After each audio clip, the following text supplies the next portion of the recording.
I'm Jacqueline Nelson. And I'm Mike Babad. And today's bottom line is that companies are facing a new wave of judgment from their employees online.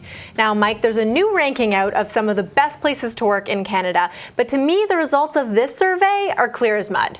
These latest rankings come from Glassdoor.com. It's a jobs recruiting website that people use to share opinions on their employers. There are some household names that, as you'd expect, make the top 10, like Apple, Lululemon, TELUS. They all make the cut. But then there are some unexpected names on the list. So, for example, the second place spot went to HR and workforce management company Ceridian. Now, I guess in some ways, an HR company should know a thing or two about making a supportive workplace, but not the name I was expecting. Yeah, and first place? That went to Earl's Kitchen and Bar. They're a restaurant chain, and yes, they're in 5 provinces now, and the Yukon, and actually in a few of the states. But again, kind of a shock. These things, they're based on comments from real people, but they're anonymous. So how useful is a list like that? In that way, it's kind of like online dating. I mean, who's really behind the pixels out there? Is what you see what you get? I mean, it can be hard to know. Yeah, online dating. Don't you just wish you have a bad day, you run into your boss, you go home, whoop, swipe left.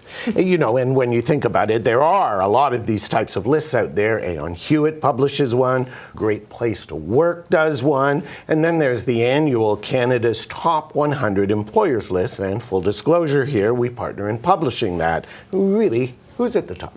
Well, one thing that all of those lists are making true, and companies like Yelp that judge all businesses, all of these are making it so that employers really have to think long and hard about how they're being perceived online and really manage that. You add to that Twitter and LinkedIn, and companies should recognize that what happens at work doesn't necessarily stay at work.